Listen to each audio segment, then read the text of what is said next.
Waalaikumsalam warahmatullahi wabarakatuh. Oke, baru 21 yang hadir. Berarti jumlahnya 27 orang Iya, ya di Pak. ruangannya.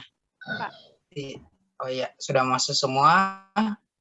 Kita masuk di materi selanjutnya, yaitu pertemuan kelima atau keempat ya? 5, Pak. Pertemuan kelima. Oke. Jadi hari ini kita akan membahas tentang mengenai EBI atau Izin Bahasa Indonesia, yaitu tanda baca ya. Jadi saya mulai, bismillahirrahmanirrahim. Assalamualaikum warahmatullahi wabarakatuh. Waalaikumsalam warahmatullahi wabarakatuh.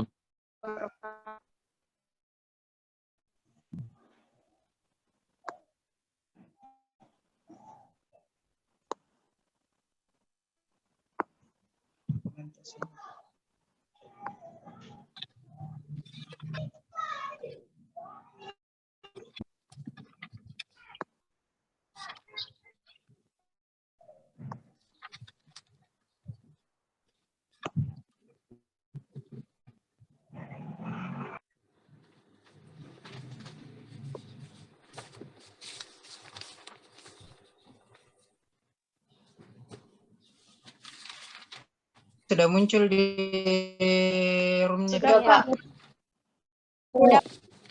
Oke, baik. Jadi hari ini kita akan membahas tentang tanda baca deh ya. Tanda baca tidak.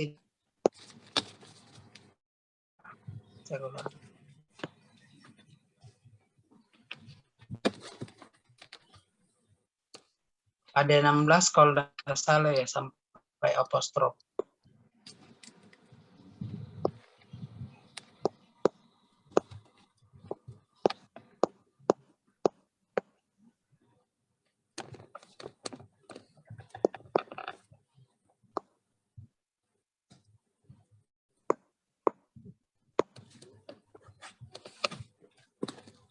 Oke, jadi yang pertama itu adalah tanda titik. Tanda titik ini dipakai di akhir kalimat pernyataan, misalnya mereka duduk di sana. Jadi hampir semua kalimat itu wajib menggunakan tanda titik di akhir ada ya.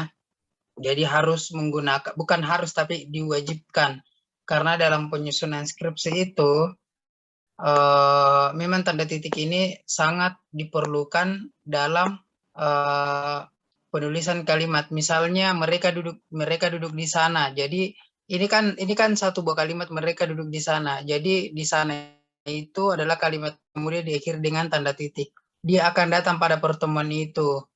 Nah, ini adalah salah satu contoh kalimat yang menggunakan tanda titik ada ya. Digunakan di sebuah titel atau sebuah nama, misalnya nama saya Haji Abu Bakar Tumpu. Nah, Abu Bakar Tumpu, kenapa HH titik? Nah, memang karena H ini adalah singkatan, harus diikuti dengan titik ada ya. Jadi singkatan itu harus diikuti dengan tanda titik. Misalnya insinyur itu IR titik, kemudian dokter DR titik, kemudian dokter D kecil, kemudian titik. Nah, ini semua adalah singkatan, harus diikuti dengan tanda titik. Nanti kita akan membahas mengenai tanda baca. Jadi garis besarnya saja dulu deh ya. Kemudian kedua adalah tanda koma. Tanda koma dipakai di antara unsur-unsur dalam suatu perincian atau pembilangan. Misalnya, saya pergi ke pasar membeli kangkung, bayam. Nah, itu pakai koma karena untuk merinci unsur kata yang ada dalam kalimat tersebut. Misalnya telepon seluler, komputer, atau internet bukan barang asing lagi. Buku, majalah, dan jurnal termasuk sumber kepustakaan. 1, 2, dan 3. Jadi 1, 2, dan 3 ini kata dan ini biasa kan kamu mendapatkan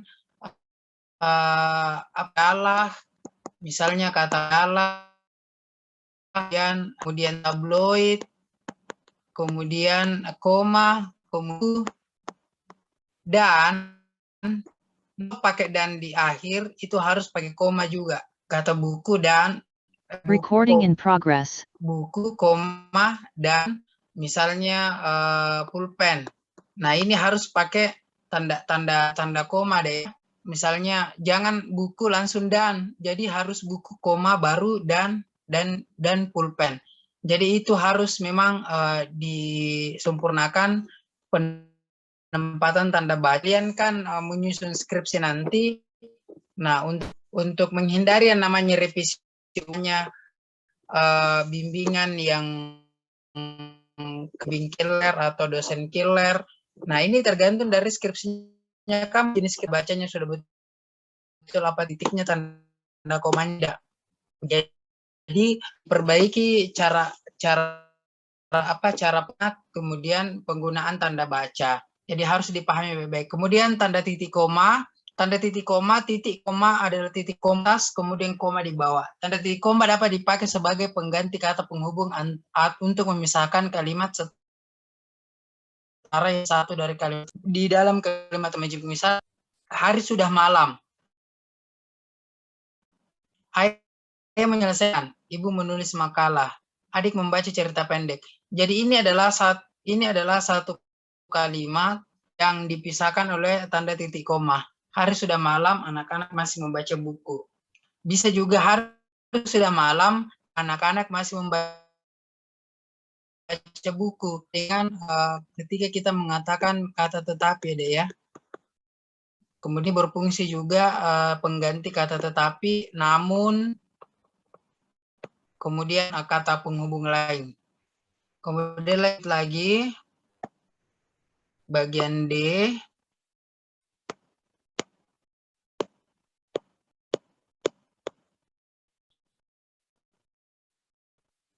Kemudian ada tanda titik dua. Nah, tanda titik dua ini yang sering kalian jumpai pasti waktu sekolah deh ya. Ya, tanda titik dua ini pasti sering kalian jumpai. Misalnya tanda titik dua ini pengganti adalah. Ya. Tanda titik dua dipakai pada akhir suatu perintah lengkap yang diikuti dengan perincian atau memerlukan perabot rumah tangga. Kemudian ada kursi, meja, lemari, hanya ada dua pilihan bagi para pejuang kemerdekaan, yaitu hidup dan mati. Jadi kata titik tanda titik dua ini pengganti kata yaitu atau. Penjelasan dari deskripsi kata yang ingin dijelaskan. Misalnya apa yang dimaksud dengan kalimat titik dua. Nah, ini adalah salah satu ganti dari kata adalah atau yaitu. Kemudian tanda hubung. Tanda hubung ini atau dipakai untuk menandai bagian oleh penggantian baris. Misalnya, di samping cara lama diterapkan juga cara baru. Nelayan pesisir itu berhasil memberikan rumput laut.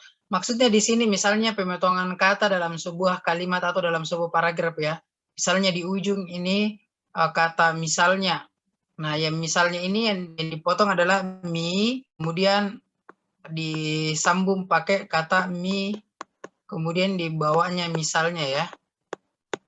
Kemudian tanda pisah. Nah, tanda pisah ini sama dengan kalau ini tanda ya.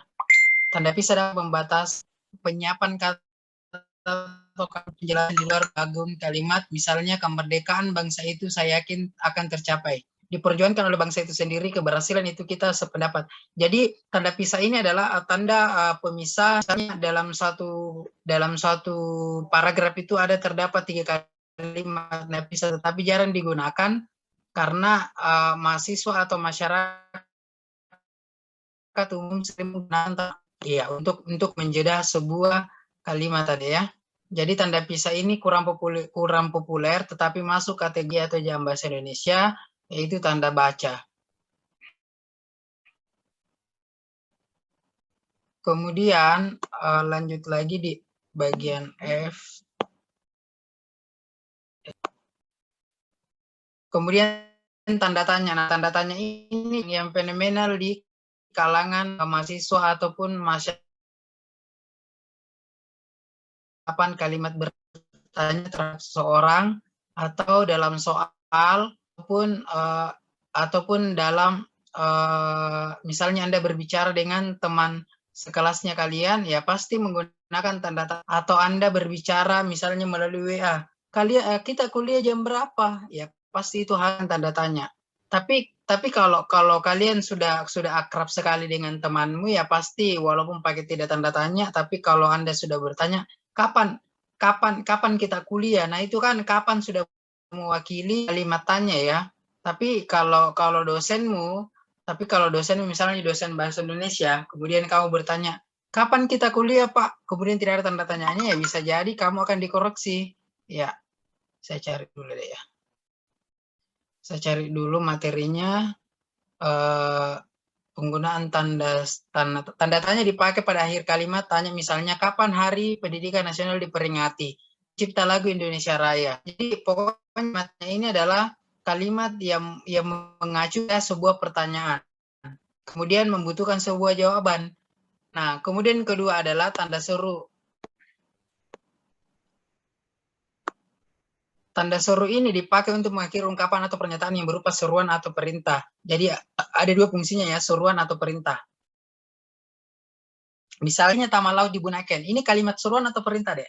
Alangkah indahnya Taman Laut di Bunaken. Seruan atau perintah ini? Seruan. Seruan ada ya? Seruan. Iya. Kemudian mari kita dukung gerakan cinta bahasa Indonesia. Ini kalimat perintah atau seruan? Perintah. Ya, karena ada kata mari ya. Kita bedakan yang mana kalimat seruan, yang mana kalimat perintah. Jadi kalimat seruan atau kalimat perintah itu ya harus pakai tanda seru ya. Jadi tidak boleh pakai tanda tanya. Misalnya angka indahnya malah digunakan kemudian pakai tanda tanya, itu salah ya. Jadi harus pakai tanda seru. Jadi tanda seru ini ada dua fungsinya, yaitu kalimat perintah dan kalimat seruan. Nah, ini juga yang masih langka di kalian, yang baru mungkin dengar sekarang, tanda elipsis. Tanda elipsis ini yang sering Anda gunakan atau yang sering Anda temukan adalah tanda titik tiga. Tanda elipsis ini dipakai untuk menunjukkan bahwa dalam suatu kalimat kutipan ada bagian yang hilang. Misalnya penyebab kemerosotan bla bla bla akan diteliti lebih lanjut. Jadi hilangkan sebuah kalimat yang tidak penting, ya cukup dipakai elipsis atau tanda titik tiga. Dalam Undang-Undang 1940 disebutkan bahwa bahasa negara ialah titik-titik. Jadi di sini kita sendiri yang isi apa isinya. Kemudian di sini adalah berfungsi tanda elipsis. Tapi kamu pasti sering menemukan tanda titik tiga ini, tetapi tidak mengetahui itu tanda namanya apa. Yang kamu tahu adalah tanda titik tiga ya. Tapi kamu tidak tahu yang tanda titik tiga itu namanya tanda elipsis. Kemudian tanda petik tunggal atau tanda petik dua tunggal. Tanda petik dipakai untuk mengapit petikan langsung yang berasal dari pembicara. Misalnya, merdeka atau mati, suruh dalam pidato. Misalnya kamu bertanya, dia kemana? Dia kemana? Kemudian kamu pakai tanda petik. Kemudian dia kemana? Kemudian di belakangnya seru Hamka misalnya. Nah, ini adalah salah satu atau yang bahan tertulis lainnya deh ya. Kemudian ke K.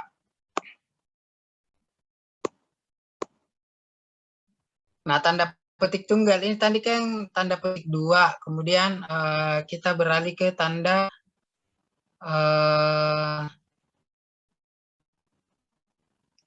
tanda petik tunggal, yaitu tanda petik tunggal dipakai untuk mengapit petik yang terdapat dalam petikan lain, misalnya dengar bunyi kering-kering tadi.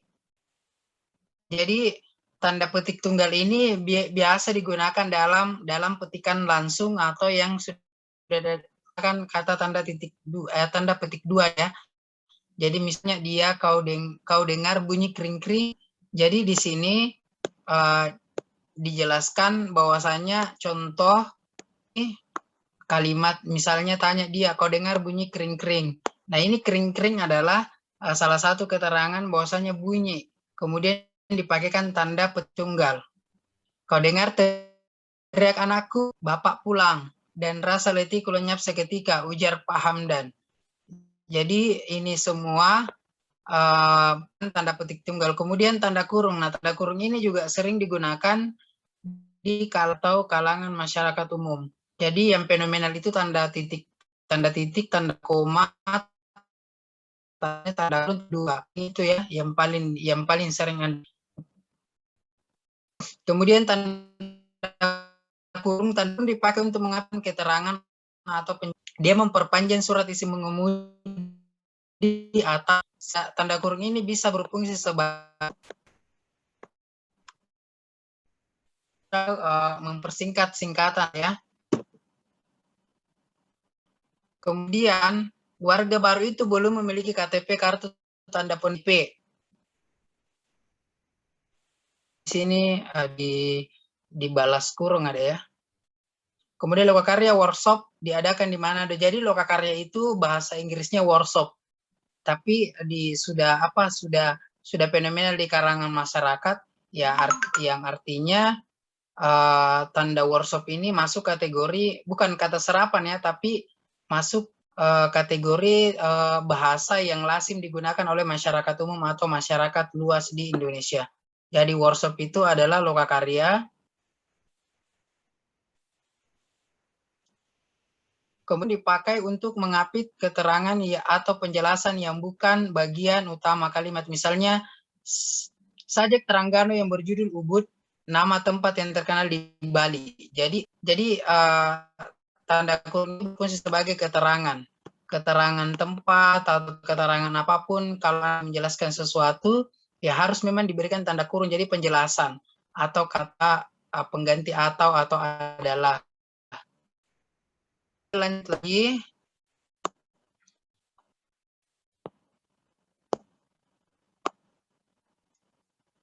Nah, tanda kurung siku, tanda ini dipakai untuk mengapit huruf, kata, atau kelompok kata sebagai koreksi atau tambahan atas kesalahan atau kekurangan itu orang lain.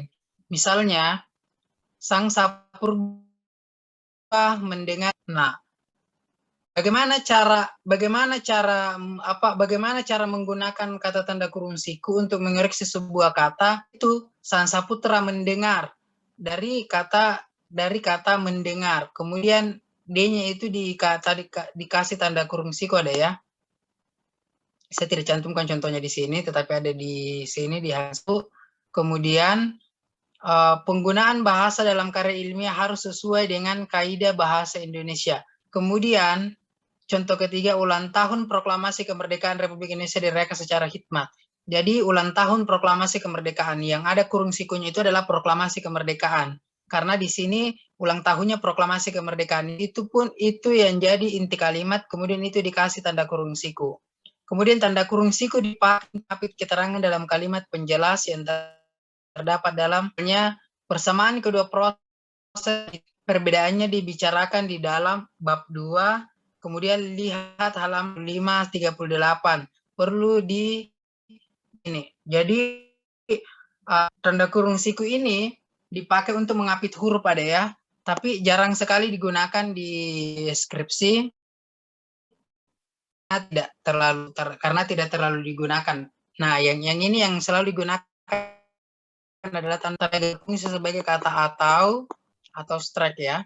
Tanda garis ini ke dalam nomor surat, nomor pada alat, dan penandaan masa 1 tahun yang terbagi. Misalnya, garis miring PK garis miring 2 garis miring 2013 Jalan Keramat 3. Ini sebenarnya bisa berfungsi nomor ya, nomor 10 tahun ajaran 2012 sampai dengan ini tanda garis miring bisa dengan bisa berfungsi juga nomor, pokoknya bisa fungsi atau, jadi banyak sekali fungsinya, makanya dia lebih sering digunakan di kalangan masyarakat ataupun di kalangan perkantoran pun di penyuratan ya. Nah, kemudian bagian O, tanda apostrof ini adalah tanda penyingkap untuk menunjukkan penghilangan bagian kata atau bagian angka dalam konteks tertentu. Misalnya, dia akan kesurati. Nah, kata A ini diganti apostrof kan. Akan kesurati, padahal artinya itu dia akan kesurati. Kan itu sama dengan akan ya. Mereka sudah datang kan? Nah, ini kata mereka sudah datang kan? Katakan itu bisa diganti bukan ya. Tergantung mereka sudah datang bukan. Jadi bisa diganti mereka sudah datang kan. Yang penting pakai kata apostrof atau tanda koma titik atas ya. Kemudian telah tiba, malam telah tiba atau malam lah.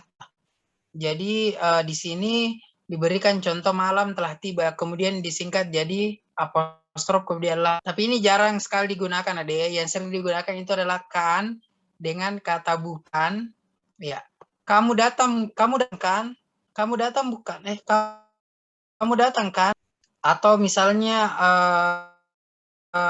surati, dia akan kusurati. Jadi yang betul itu dalam EBI bisa disingkatkan, bisa kata akan juga deh ya. Tergantung kebutuhan kali penulisan sebuah skripsi. Oke, kemudian lanjut lagi.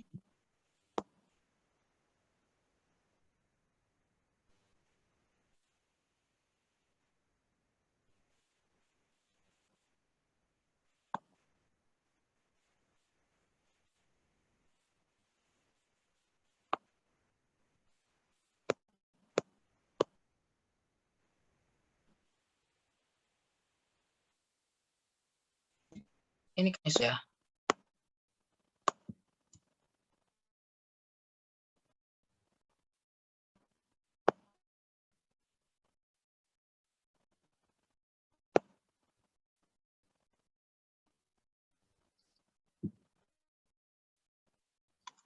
Satu, 4, 5, 6, 7, 8, 9, 10, 11, 12, 13. Oke. Jadi sudah jelas 14 tanda baca yang ada di ejaan bahasa Indonesia. Yang tadi saya sudah jelaskan secara singkat mengenai dengan tanda baca yaitu dalam lingkup EBI atau ejaan bahasa Indonesia deh ya. Kemudian sampai di sini ditanyakan ini yang sudah kita pelajari pekan lalu kalau tidak salah deh, yang penulisan tanda yang ini, yang penulisan kata, singkatan ini sudah ya. Kemudian angka dan bilangan juga sudah. Kemudian materi tambahan unsur serapan dalam bahasa asing. Nah ini juga kenapa saya mencantumkan ini materi tambahan unsur serapan dan bahasa asing, karena kita seringkali mengucapkan bahasa serapan dari luar kemudian jadi hari-hari. Misalnya on the way. Nah itu kan bahasa serapan ya. Tapi belum diresmikan dalam materi dalam kategori bahasa Indonesia on the way, tapi sudah fenomenal di kalangan masyarakat. Misalnya apa lagi ya, guys juga sudah fenomenal. Kemudian yang resmi digunakan di Indonesia adalah misalnya dari Arab ada ya, misalnya dari Arab, kemudian Al-Quran ini kan penulisannya begini deh.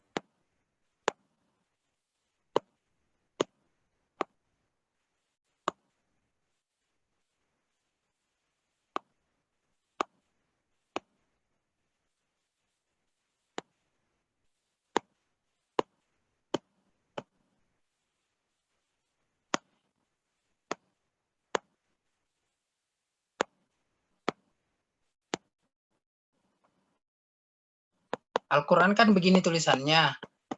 Nah, kemudian diserap masuk di Indonesia. Ini yang betul Al-Quran ada ya, tapi diserap masuk di Indonesia jadi Al-Quran begini. Ini yang formal, ini yang baku.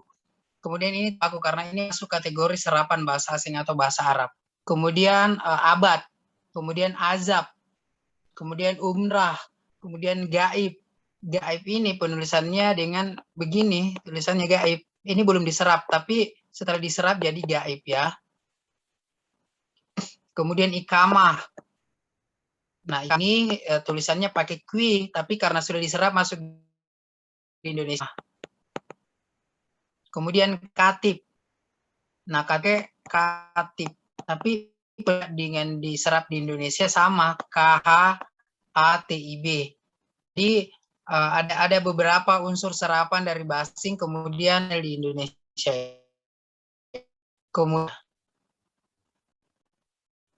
Telegram. Nah, Telegram juga masuk kategori bahasa asing kemudian sudah di-Indonesiakan. Kemudian sentral. Nah, sentral ini dari bahasa luar yang tulisannya sentral ya. Kemudian jadi sentral atau pusat. Kemudian sirkulasi. Nah, sirkulasi juga ini dari kata serapan bahasa asing. Dari kata sirkulasi. Dari sirkulasi menjadi sirkulasi. Kemudian kolera atau apa ya, kromosom ini CHRSOME. Kromosom di kita di Indonesia kan jadi kromosom. Jadi kita menyingkat atau menyimpelkan atau membaca sesuai dengan apa yang dibaca, apa yang ditulis, dengan sama dengan afdal. Kemudian fanatik. Nah, fanatik ini versi luarnya adalah fanatik C. Ini yang betul kata serapan ya, fanatik. Tapi bahasa Indonesia jadi fanatik. Jadi C-nya itu jadi K. Kemudian apa lagi ya? Kaidah. Nah, kaidah juga ini dari kui kaidah. Nah, ini serap, tapi setelah diserap jadi kaidah. Jadi K, kui jadi K. Nah, muslim ini kan yang kamu kenal adalah muslim. Tapi serap dari bahasa Arab itu muslim ya, muslim. Kemudian ijazah, kemudian jenazah. Nah, jenazah ini memang darinya jenazah ya. Jadi tidak ada yang berubah, tetapi jadi bahasa Indonesia tapi dari bahasa asing itu. Kemudian nur. Nah, ini semua adalah bahasa asing kemudian diserap menjadi bahasa Indonesia. Oke, sampai di sini ada yang mau ditanyakan seputar tanda baca, Dek? Saya, Sebelum Pak. saya masuk di ya, silakan. Itu Pak, kalau contoh tanda titik dipakai pada akhir, kan tanda koma dipakai di antara unsur. Gimana itu Pak? Tanda komanya diletakkan di mana? Misalnya bagaimana, Dek? Kayak tanda titik dipakai pada akhir kalimat, Iya. koma sedangkan atau sedangkan baru koma. Oh iya, misalnya kamu ingin membuat sebuah paragraf, kemudian kalimat itu misalnya kalimat pertama menggunakan tanda titik ya, kemudian dilanjutkan dengan kalimat berikutnya. Iya, sedangkan koma.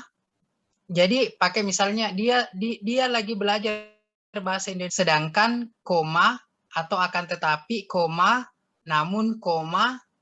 Jadi itu penjeda kalimat tadi ya. Jadi bisa kata namun atau tetapi bisa pakai tanda koma. Seperti itu deh ya. Oh iya Pak, makasih. Ada lagi yang mau ditanyakan?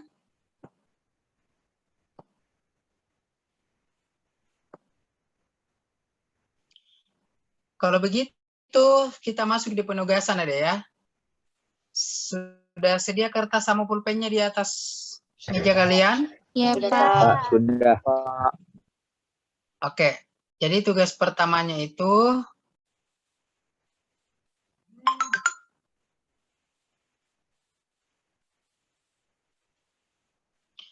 jelaskan semua jenis tanda baca. Jelaskan semua jenis tanda baca yang terdapat dalam ejaan bahasa Indonesia.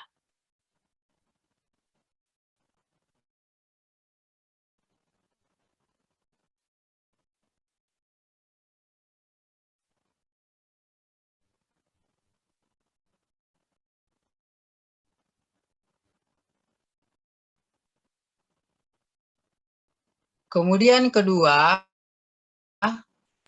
Tapi Pak, bisa diulang nomor 1? jelaskan bagian semua tanda baca yang terdapat di ejaan bahasa Indonesia. Jadi misalnya tanda titik, tanda koma, apalagi bagian kalau tidak salah ya. Ada 11. F sampai Iya Pak. ya ada 11 ada ya. Kemudian kedua,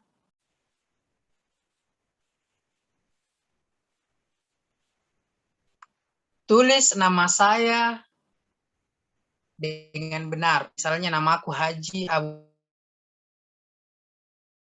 Itu kan banyak tuh. Coba saya mau lihat apakah kalian sudah betul dalam penulisan penempatan tanda baca atau belum. Jadi tulis nama saya dengan lengkap dan benar. Haji Abu Tumpu ada ya, SPDMP. Kemudian soal ketiga,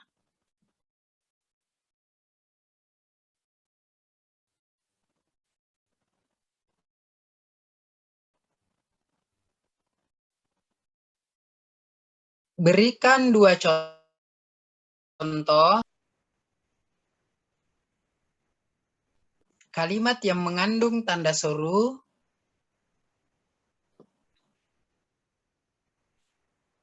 Berikan 2 contoh kalimat yang mengandung tanda seru, ya kalimat seruan dan kalimat perintah. Jadi ada 2 contoh kalimat, seruan yang seperti apa, kemudian contoh kedua kalimat perintah yang seperti apa. Jadi pakai tanda seru ada ya. Jadi Bapak bisa diulang, Pak? Diulang, Pak. Sebutkan, berikan 2 kalimat seruan, atau kalimat perintah. Jadi jalannya masing-masing 1 contoh kalimat seruan dan kalimat perintah yang dilengkapi dengan tanda seru. Ya, yang capture ini PowerPoint pasti paham. Sudah, Pak? Paham, Pak, siapa? Jawab, jadi saya kasih waktu untuk dipresentasikan sebenarnya ya. Jadi sebut namanya untuk mempresentasikan jawaban dari soal yang saya kasih tadi. Silakan di.